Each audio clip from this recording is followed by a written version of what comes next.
नमस्कार बच्चों, एक बार फिर से स्वागत है आपका अपने हिंदी गुरु पाठशाला में। आज हम कक्षा 10 के लिए लोक शिक्षण संचालनालय मध्य प्रदेश द्वारा जारी प्रश्न बैंक में दिए गए महत्वपूर्ण जोड़ियों का अभ्यास करेंगे। इस प्रश्न बैंक में अधिकतर प्रश्नों के बोर्ड परीक्षा में आने की पूर्ण संभावना है। तो आइए बच्चों, आज हम इसके तीसरे भाग का अध्ययन करते हैं। बच्चों, अगर आपको इसका पहला और दूसरा भाग देखना है तो उसकी लिंक मैंने डिस्क्रिप्शन बॉक्स में दे दी है, उस पर क्लिक करें और पहला और दूसरा भाग देखें। आइए तो अब देर ना करते हुए वीडियो को प्रारंभ करते हैं। साथियों, अगर आप हमारे चैनल पर पहली बार आए हैं तो चैनल को अवश्य सब्सक्राइब करें।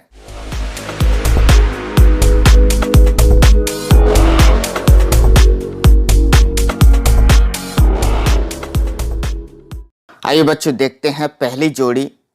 सूरदास के पद, इसके सामने आएगा सूरदास। दूसरा है उत्साह, इसके सामने आएगा निराला, सूर्यकांत त्रिपाठी निराला जी। तीसरा है निराला, इसके सामने आएगा अट नहीं रही है। और अगला है राम लक्ष्मण परशुराम संवाद, इसके सामने आएगा तुलसीदास। छाया मत छूना, इसके सामने आएगा गिरिजा कुमार माथुर।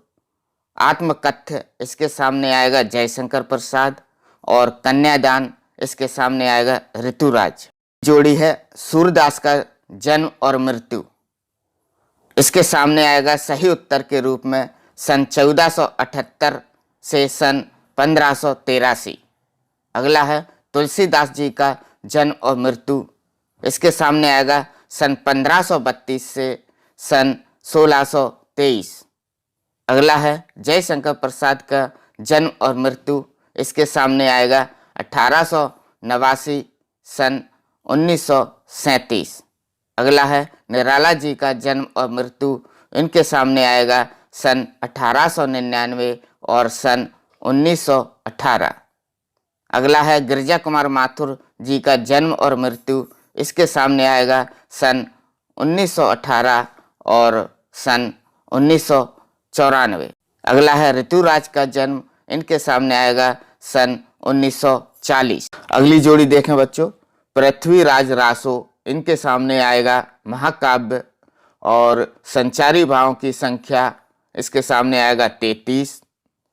महाकाव्य, इसके सामने आएगा रामचरितमानस। और शांत रस का स्थायी भाव, इसके सामने आएगा निर्वेद। पंचवटी, इसके सामने आएगा खंडकाव्य। अगला है जिन कारणों से स्थायी भाव उत्पन्न होता है, तो इसके सामने आएगा उद्दीपन विभाव। अगला नायक नायिका मिलन, इसके सामने आएगा श्रृंगार रस। हिंदी का सबसे अधिक लोकप्रिय महाकाव्य, इसके सामने आएगा रामचरितमानस। रागात्मकता की प्रधानता वाला मुक्तक, इसके सामने आएगा गेह मुक्तक। और साकेत, इसके सामने आएगा मैथिली शरण गुप्त। बच्चों, अगर आपको खाली स्थान और बहुविकल्पीय प्रश्नों के वीडियो देखना है तो उसकी लिंक मैंने इस वीडियो के डिस्क्रिप्शन बॉक्स में दे दी है, आप उस पर क्लिक करें और वीडियो देखें। अगली जोड़ी देखते हैं बच्चों, महावीर प्रसाद द्विवेदी, इसके सामने आएगा सरस्वती। रिपोताज, इसके सामने आएगा फ्रेंच शब्द। जयशंकर प्रसाद, इसके सामने आएगा एक घूंट। और आचार्य रामचंद्र शुक्ल, इसके सामने आएगा शुक्ल युग। और मेरी असफलताएं, इसके सामने आएगा बाबू गुलाब राय। नेताजी का चश्मा, इसके सामने आएगा स्वयं प्रकाश जी। राम वृक्ष बैनीपुरी, इसके सामने आएगा बाल गोविंद भगत। मानवीय करुणा की दिव्य चमक, इसके सामने आएगा सर्वेश्वर दयाल सक्सेना। एक कहानी यह भी, इसके सामने आएगा मन्नू भंडारी। और स्त्री शिक्षा के विरोधी कुतर्कों का खंडन, इसके सामने आएगा महावीर प्रसाद द्विवेदी। और छठवां है संस्कृति, इसके सामने आएगा भदंत आनंद कौशल्यान। साथियों, अगर आप हमारे चैनल पर पहली बार आए हैं तो वीडियो को लाइक करें और चैनल को सब्सक्राइब करें। बच्चों, अब देखते हैं अगली जोड़ी। नेताजी का चश्मा, इसके सामने आएगा कहानी।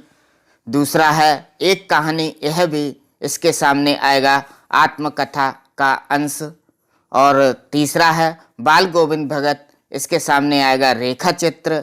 चौथा संस्कृति, इसके सामने आएगा निबंध। और मानवीय करुणा की दिव्य चमक, इसके सामने आएगा संस्मरण।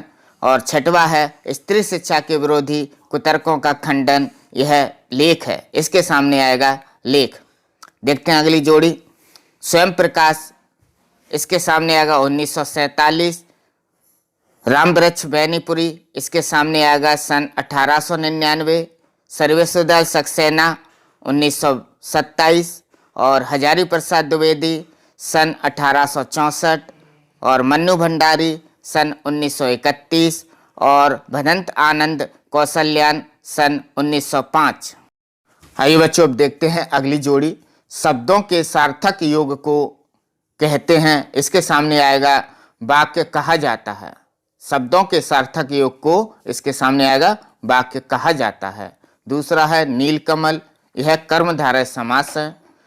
अगला है ईश्वर करे तुम पास हो जाओ, यह इच्छावाचक वाक्य है। और चौथा है कुसुम खाना खाकर चली गई, यह कृत्यवाच्य है। और मुंह चढ़ी बात करना, यह एक मुहावरा है। अगली जोड़ी देखें, अंधे के हाथ बटेर लगना, इसके सामने आएगा बिना मेहनत के लाभ प्राप्त करना। 9 2 11 होना, इसके सामने आएगा भाग जाना। और तीसरा है निपात शब्द, इसके सामने आएगा ही भी तक। अगला है क्रिया के भेद कर्म के आधार पर होते हैं, इसके सामने आएगा दो, सकर्मक और अकर्मक।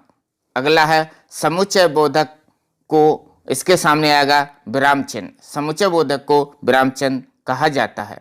अब देखते हैं अगली जोड़ी, माता का आंचल, इसके सामने आएगा शिव पूजन सहाय।